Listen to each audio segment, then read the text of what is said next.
Olá, meu nome é Sebastião Ernesto, sou médico anestesiologista e vou falar sobre intubação traqueal, parte 1.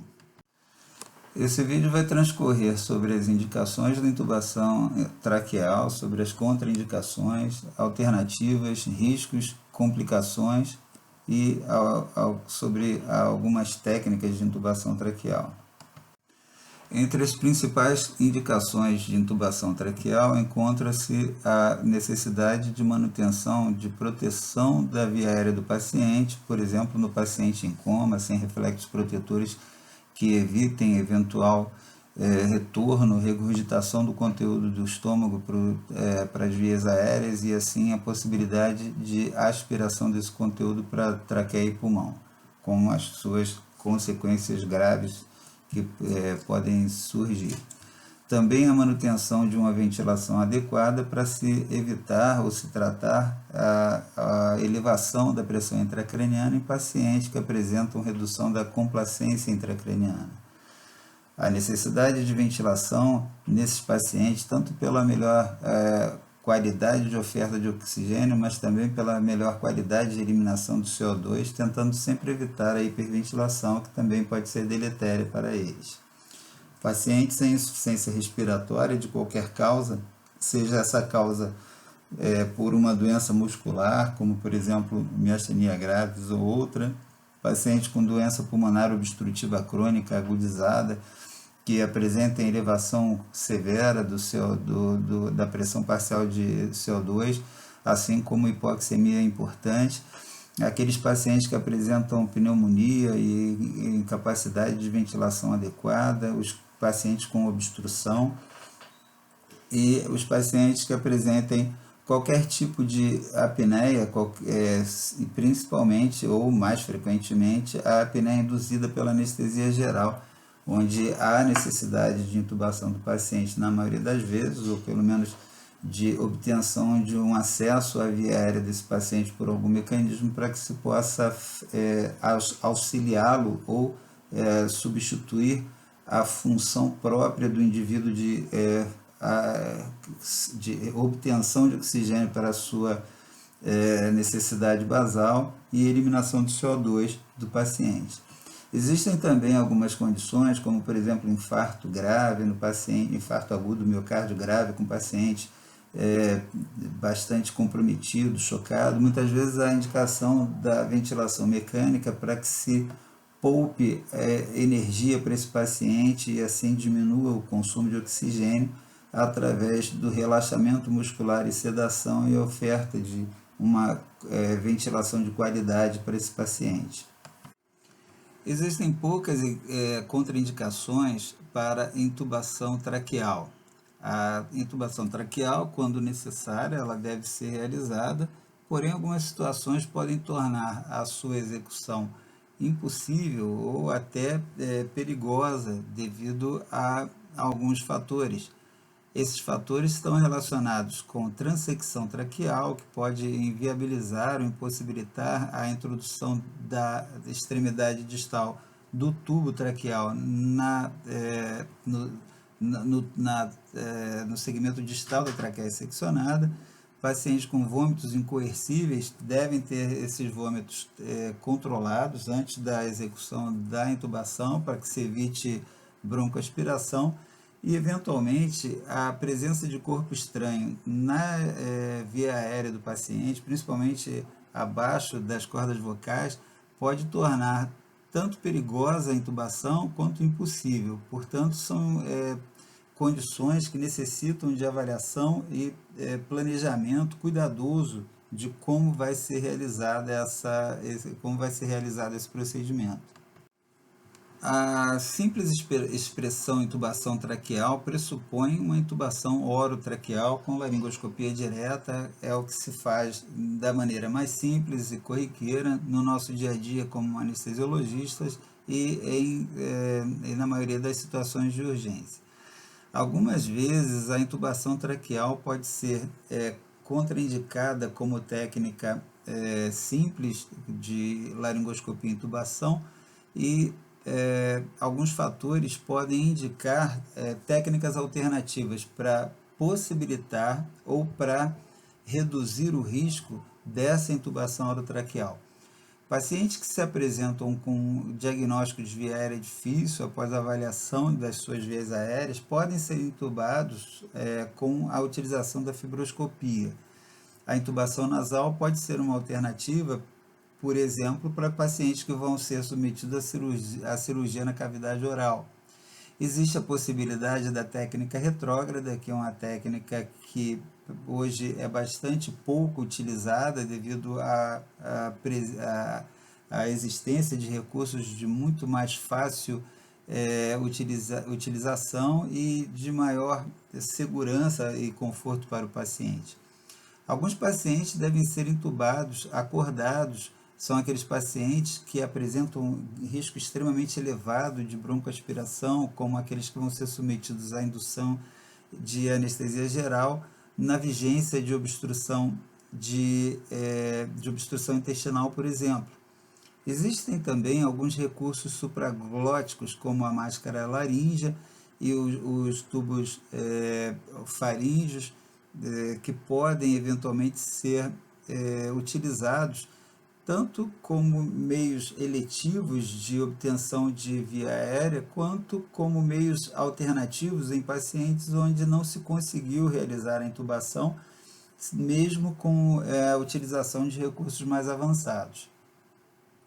Existem também, na impossibilidade total de utilização de técnicas não invasivas, como as abordadas acima, as técnicas invasivas, como a cricotiroidotomia e a traqueostomia, que podem ser realizadas também como alternativas extremas em situações emergenciais ou não. Também a utilização de laringoscópios ópticos, equipamento mais avançado, com estruturas que permitem, desde que o paciente consiga abrir a boca numa intensidade satisfatória para que haja espaço para a utilização do equipamento. Então, pode ser utilizada a laringoscopia óptica em várias situações onde a laringoscopia direta não foi suficiente para se alcançar a glote do paciente e a visualização perfeita e a intubação desse paciente.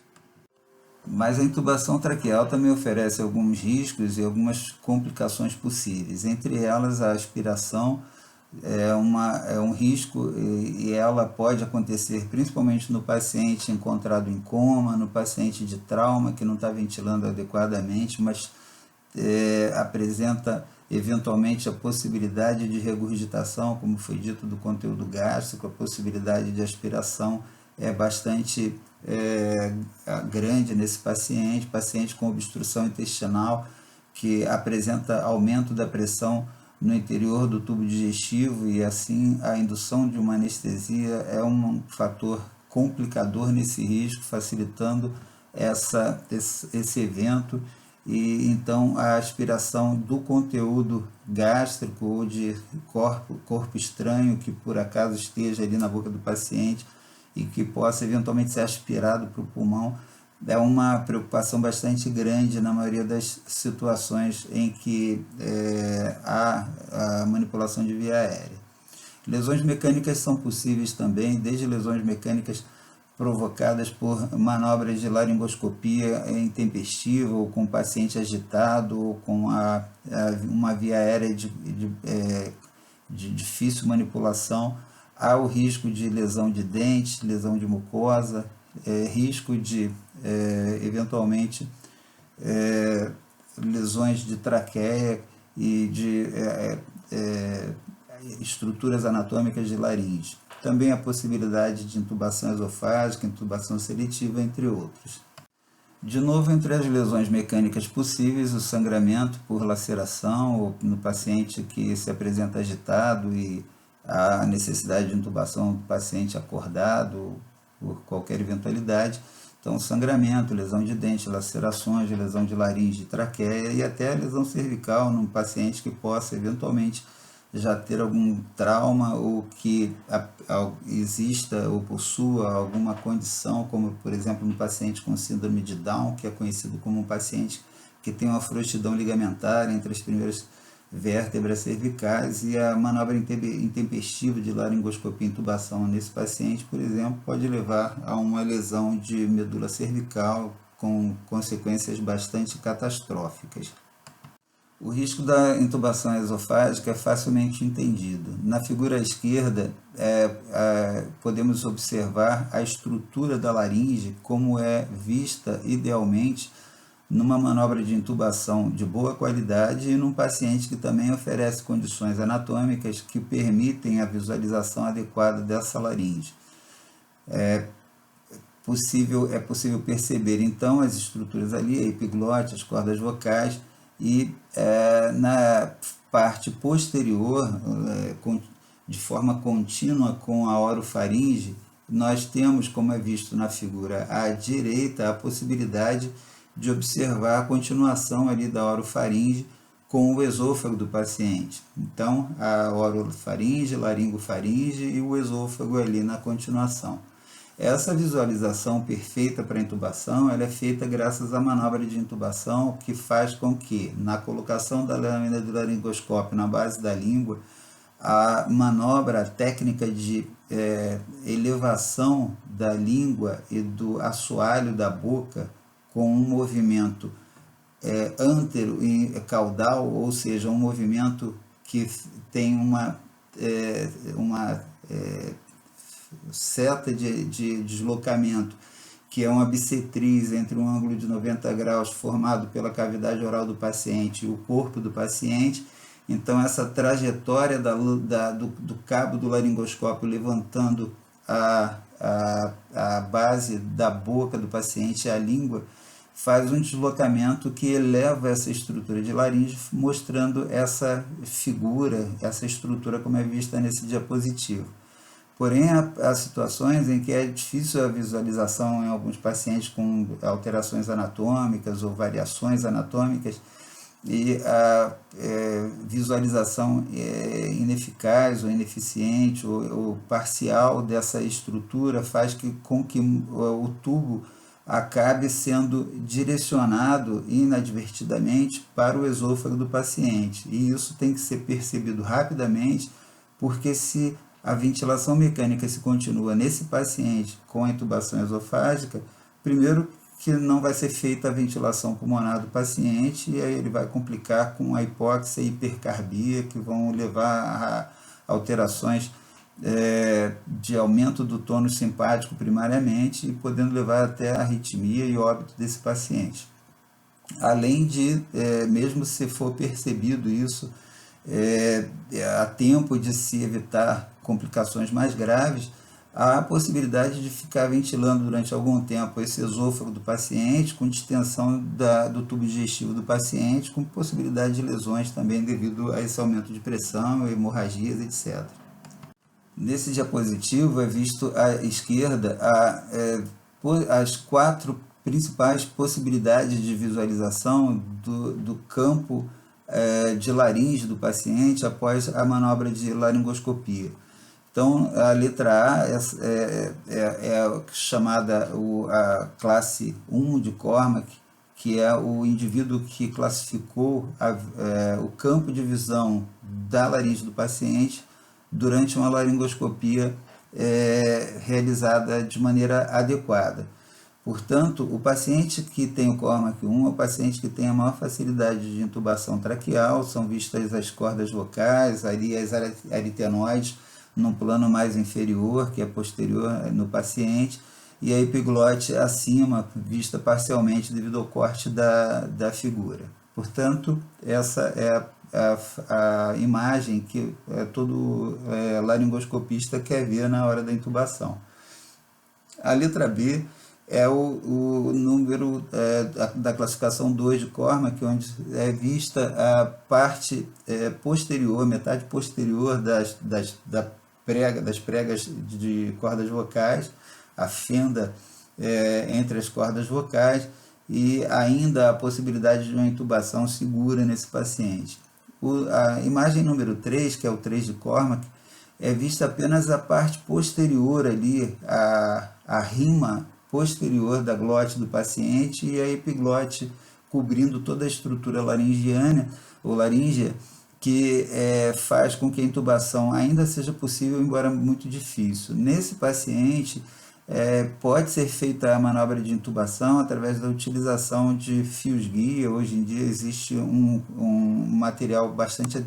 interessante que é utilizado em anestesia, em manobras de intubação, em pronto-socorro,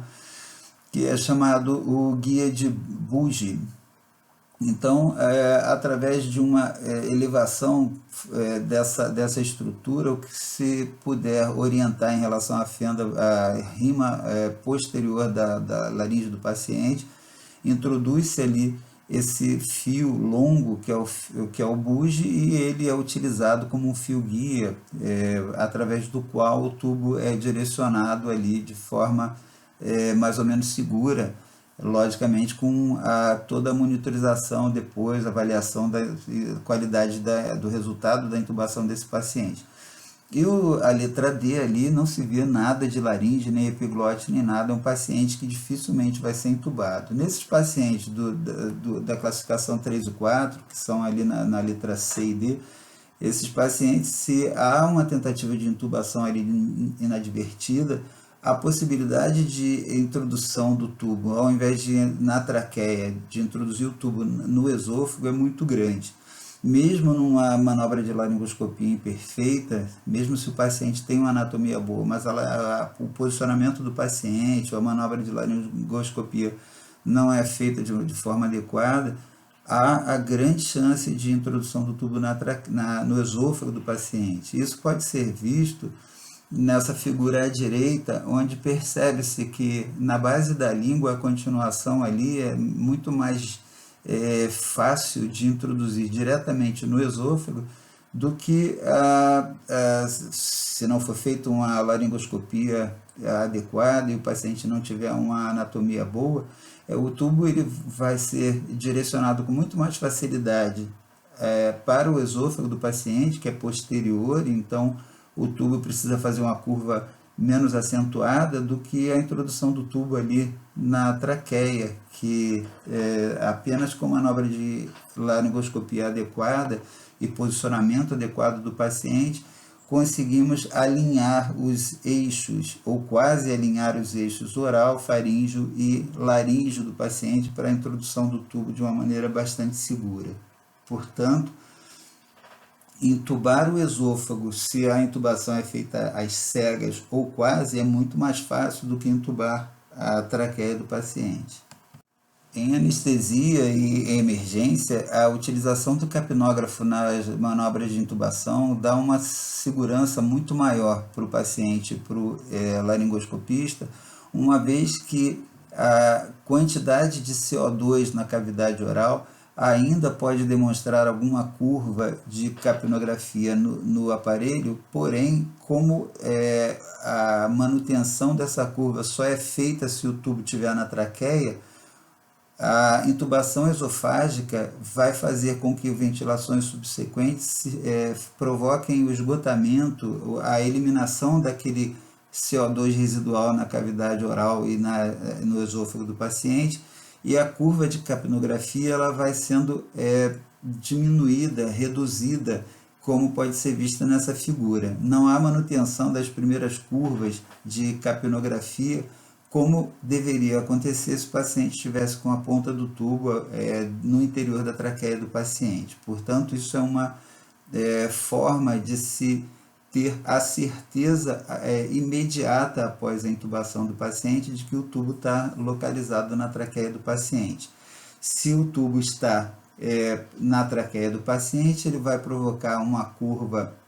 de capnografia adequada e então, após a intubação, apenas a necessidade de ausculta dos dois hemitórax para ver se a intubação foi seletiva.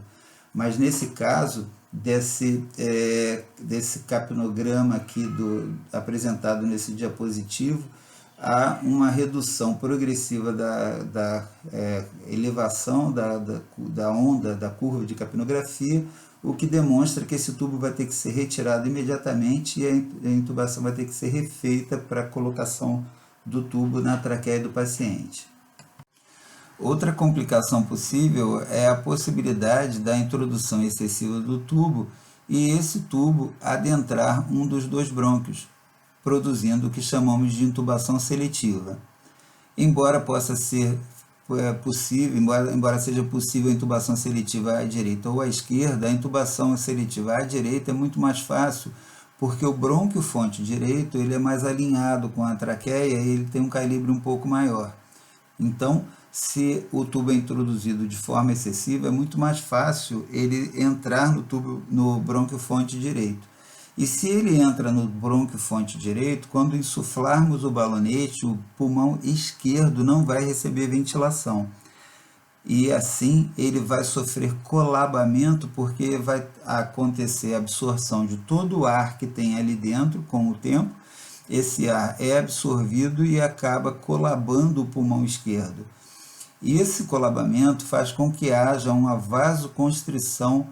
porque existe um reflexo chamado vasoconstrição pulmonar hipóxica. A partir do momento que uma região do pulmão deixa de ser ventilada, a queda da quantidade de oxigênio ali gera esse reflexo, provoca essa vasoconstrição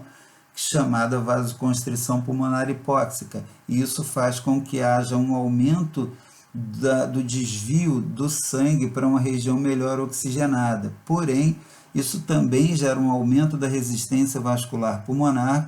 provocando aumento da pressão arterial pulmonar. Em pacientes mais idosos, com menor reserva cardíaca,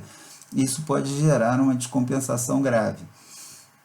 Além disso, mesmo que haja esse desvio de sangue da região não oxigenada para uma região mais oxigenada, ela nunca é suficiente para manter perfeita a proporção entre a ventilação e a perfusão pulmonar. Isso vai acabar gerando algum grau de dessaturação de oxigênio, cai a pressão parcial de oxigênio na artéria e a saturação de oxigênio, e vai acontecer uma dessaturação, uma hipóxia tecidual, se por acaso não houver uma adequação dessa ventilação. Além do risco do colabamento do pulmão esquerdo, a intubação do brônquio fonte direita, se não for bem programada, muitas vezes ela é programada, quando a cirurgia, por exemplo, é sobre um pulmão, nós intubamos apenas o brônquio fonte do outro pulmão, para que esse não seja ventilado e a cirurgia seja realizada de maneira mais tranquila e com melhor resultado. Mas se a intubação é feita de forma inadvertida, não planejada e com material não adequado, esse balonete ele pode, como pode ser visto nessas figuras aí, no brônquio fonte direito, existe logo ali um pouco, 1,5 cm, 2 centímetros depois da divisão da traqueia, que essa divisão se chama carina, portanto 1,5 cm a 2 depois da carina, no brônquio fonte direito, existe a saída do brônquio segmentar para o lobo superior direito. Se o balonete fica depositado ali, esse lobo também vai sofrer atelectasia e vai ficar colabado também, piorando ainda mais o shunt. O shunt é a passagem de sangue em região que não está sendo oxigenada. Então, vai além do pulmão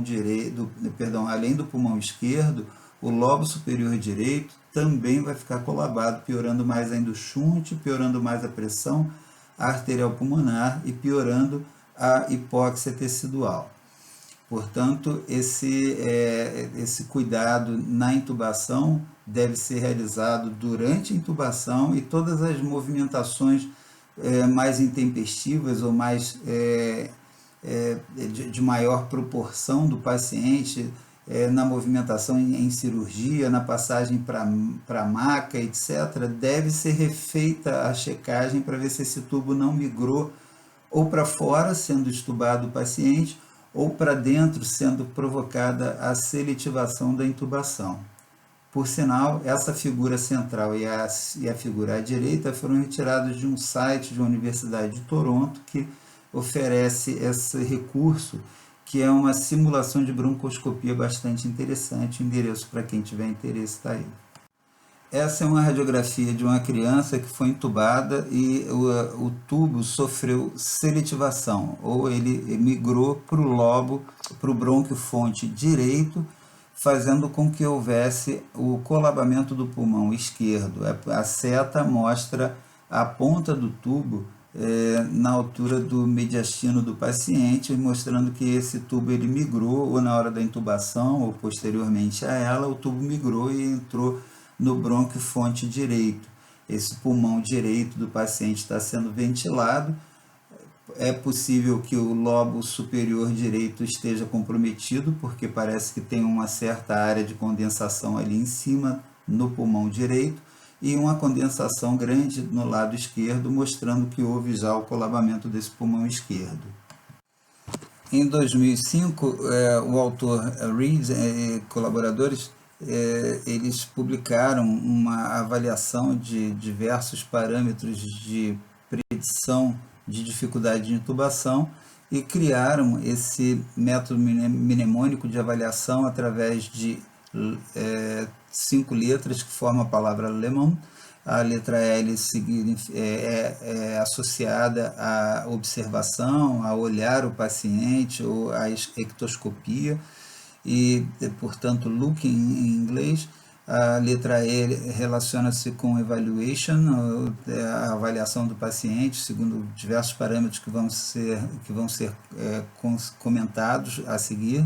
A letra M refere-se à avaliação de Mallampati, de cavidade oral e de vias aéreas superiores. A letra O relaciona-se com obstrução de vias aéreas e a letra N relaciona-se com a mobilidade cervical, ou neck mobility.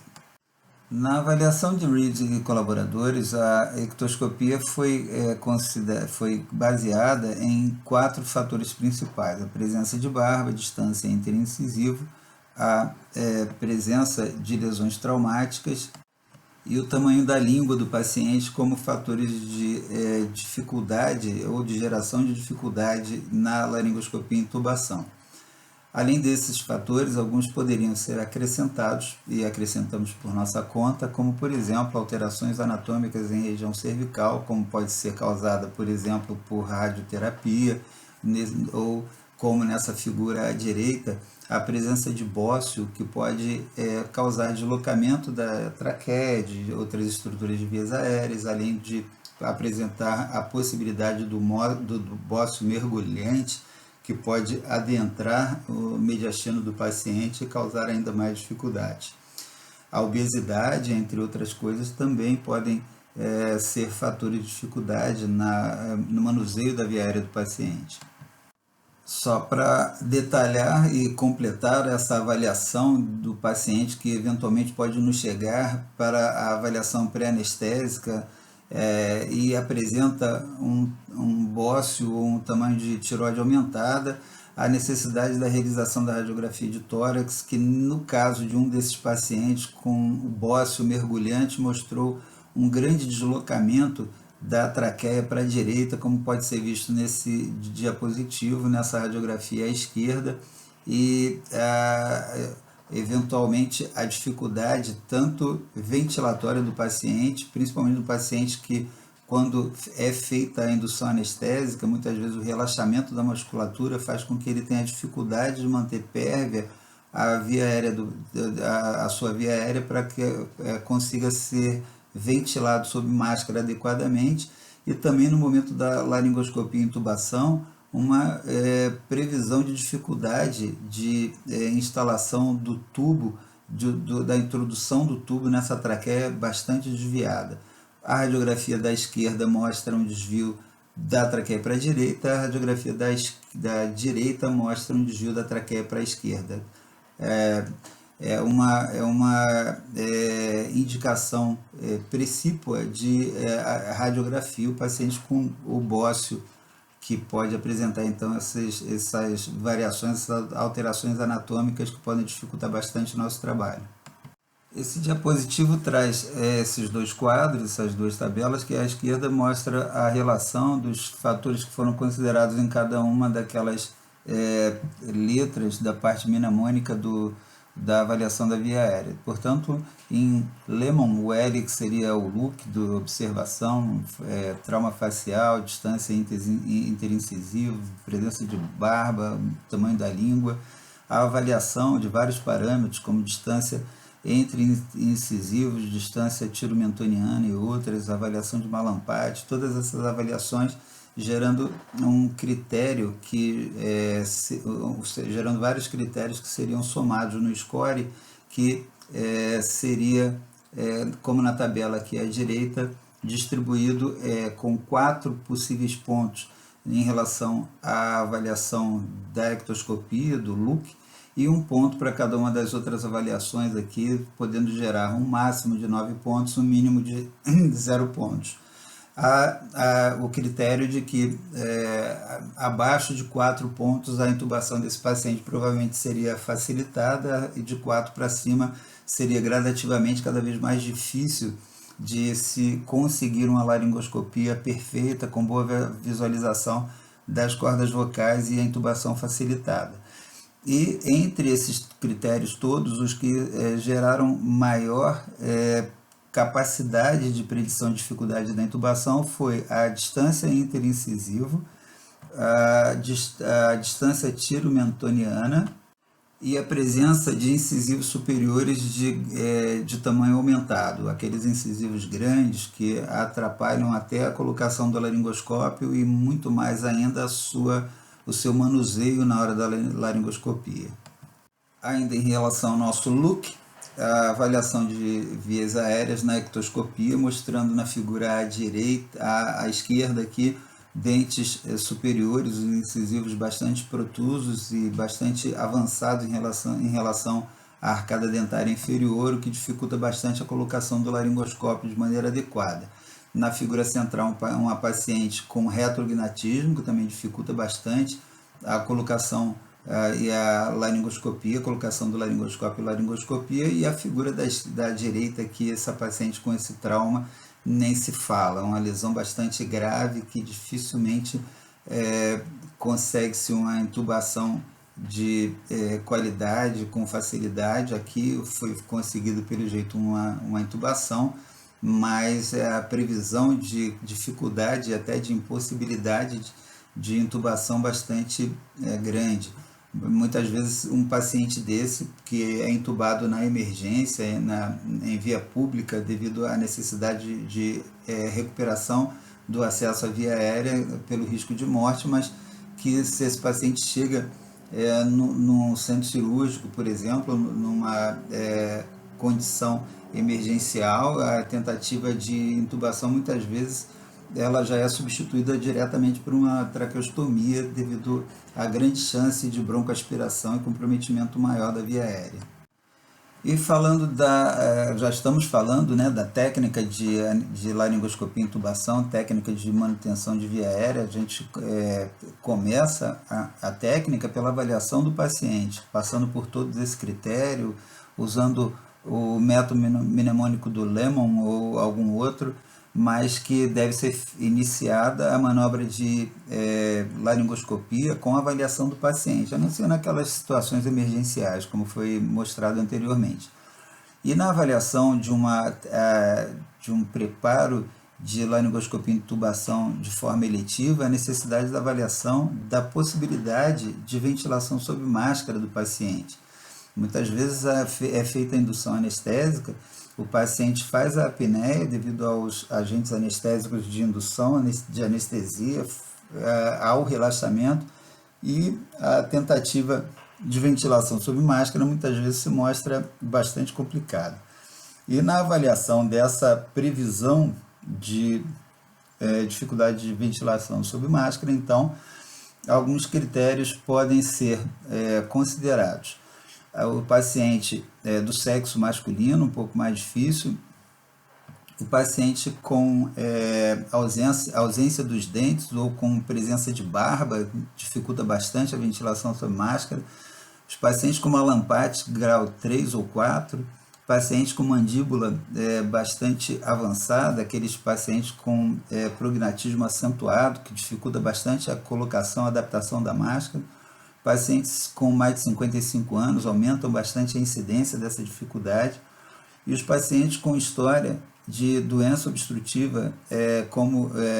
a apneia obstrutiva do sono, que pode também provocar bastante dificuldade na ventilação sob máscara, e é um critério, inclusive, de avaliação através, dependendo do resultado da avaliação da possibilidade de existência ou não de apneia obstrutiva do sono,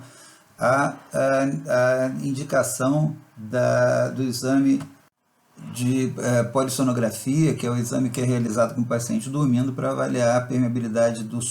das vias aéreas durante o sono do paciente. E os pacientes também grandes obesos, que muitas vezes, devido à grande massa de tecido adiposo, dificulta a passagem do ar pelas vias aéreas superiores do paciente. E em relação ao primeiro critério mnemônico, que é denominado com 4 M's e ASK, completando o MASC, que vai alinhar todos esses critérios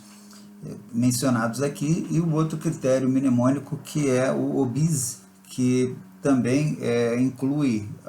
alguns desses critérios no primeiro método mnemônico, que aborda o paciente obeso, principalmente aqueles com índice de massa corporal acima de 26 kg por metro quadrado, paciente que usa barba,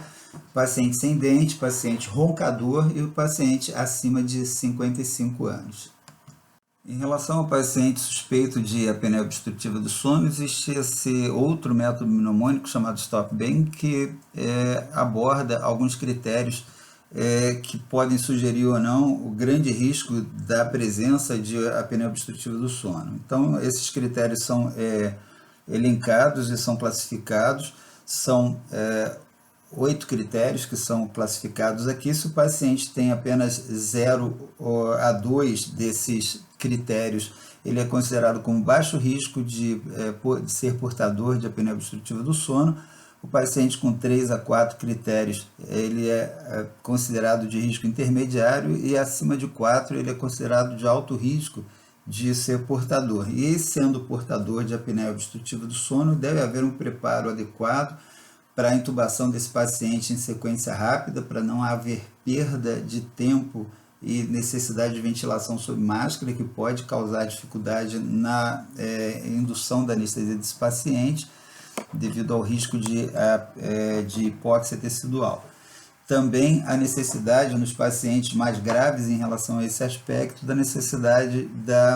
do CPAP, ou seja, ventilação espontânea no pós-operatório, mas com pressão positiva ao final da expiração. E os critérios utilizados aqui são a presença do ronco, a presença de cansaço durante o dia, paciente sonolento, seja esse cansaço ou essa sonolência referida por ele mesmo, observada por outros, paciente portador de hipertensão arterial,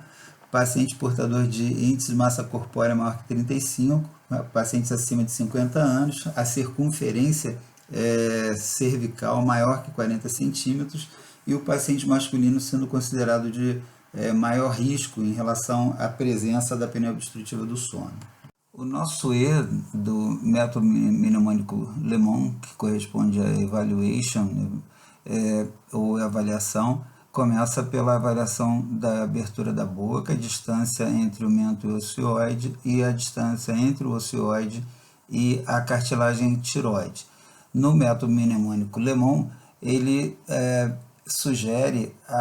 o processo ou o método de 3-3-2, ou seja, na abertura da boca deve caber ali pelo menos 3 dedos do avaliador, entre o mento e o ocioide também deve ter uma extensão da largura de 3 dedos, e entre o ocioide e a cartilagem tiroide uma distância na largura de 2 dedos. Portanto, o método mnemônico Lemon, na avaliação desses parâmetros, o processo 332 é o aconselhado de, no mínimo, essa extensão para se prever uma facilidade de intubação. A abertura da boca menor que isso, as outras extensões menor do que os valores pré-citados, sugerem uma laringoscopia mais difícil. Aqui também mais duas avaliações que não estão no critério de avaliação do método mnemônico Lemon, sugerido pelos autores pré-citados, são a mensuração da abertura da boca, que deve ser maior que 3 centímetros, e a distância tiro-mentoniana, ou seja, entre o mento e a cartilagem tiroide, deve ser maior ou igual a 6 centímetros, quando menor que isso, tanto a abertura da boca quanto a distância tiro-mentoniana sugerem também laringoscopia mais difícil. Nesse diapositivo à esquerda, reforçando a distância tiro-mentoniana como mínima aceitável para a predição de laringoscopia normal, a distância de 6 centímetros e a distância externo-mentoniana, que é entre a fúrcula external e o mento, no mínimo de 12,5 centímetros, quando é menor que isso, sugere também uma intubação difícil. E a importância também desse diapositivo na atenção em relação às conceituações. A distância externo-mentoniana, apesar de ser salientada ou apontada na figura à esquerda desse diapositivo, ser essa a distância citada realmente, a letra A corresponde à distância tiro-mentoniana, ou seja, entre a tiroide e o mento, a distância A de 6 centímetros no mínimo aceita como normal. A distância representada pela letra B externo-mentoniana de 12,5 centímetros no mínimo, sendo aceito como normal, porém a correta avaliação da distância externo-mentoniana não deve ser feita de outra forma que não da forma demonstrada aqui na figura à direita. É bem descrita a extensão da cabeça do paciente com a boca fechada e a extensão da cabeça e do pescoço para assim fazer a mensuração da distância tiro-mentoniana. Essa é a maneira correta. Nesse diapositivo, mais duas avaliações que não fazem parte do processo Lemon de avaliação, mas que também dão subsídios para avaliação de via aérea do paciente. À esquerda é feita a solicitação do paciente para movimentar a mandíbula para frente e para trás, para ver se a arcada dentária inferior consegue se projetar anteriormente em relação à arcada dentária superior e posteriormente para ver se há uma mobilidade satisfatória de articulação temporomandibular e assim a segurança de que o indivíduo consegue mobilizar bem essa mandíbula na hora da manipulação de laringoscopia. À direita é demonstrado o sinal da prece em pacientes que sofrem de doenças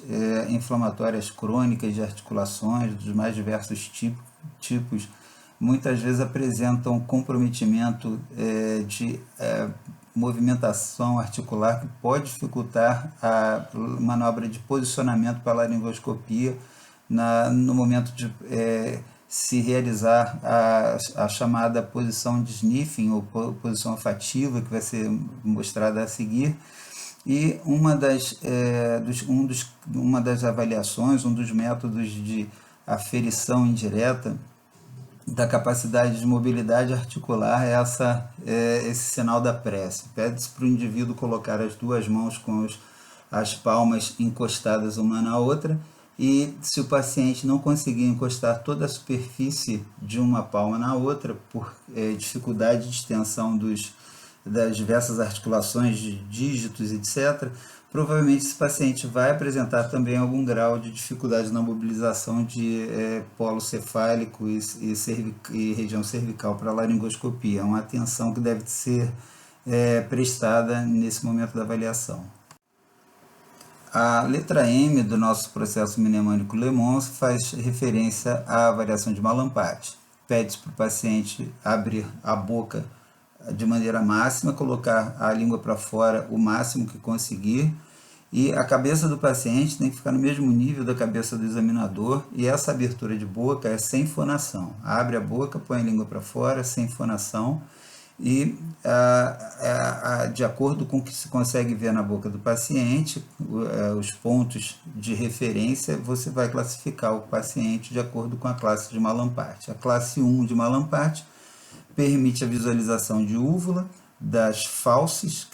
que é aquela região posterior de orofaringe, atrás da úvula, consegue ver a úvula inteira, as fauces, o palato mole e os pilares amidalianos.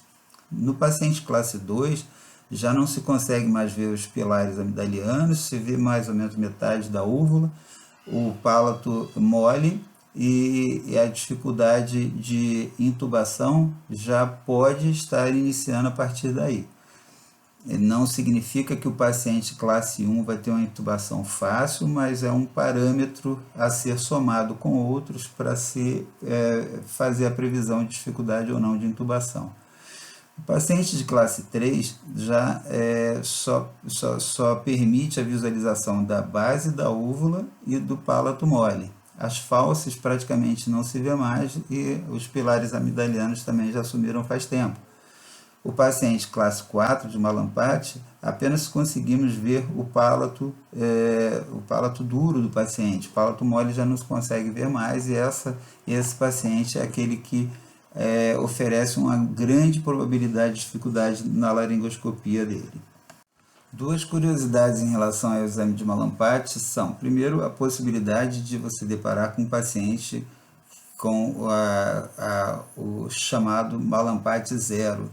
É um paciente que a abertura da boca já conseguimos ver a epiglote do paciente. É bastante raro, mas esse é um paciente que provavelmente não vai oferecer dificuldade nenhuma na intubação. E a paciente grávida, que com o avançar da gravidez, muitas vezes oferece uma progressão na dificuldade de laringoscopia por edema de vias aéreas, uma série de alterações anatômicas que acontecem em decorrência da gravidez, e que aquela paciente que muitas vezes apresentava um Mallampart 1 ou 2, quando ainda não grávida, depois da gravidez, já em estado avançado, ela consegue avançar um ou dois passos na avaliação de Mallampart. O paciente que era Mallampart 1 passou para 3 e assim sucessivamente. Isso é uma coisa que nos faz pensar ou interpretar que a paciente grávida apresenta uma chance de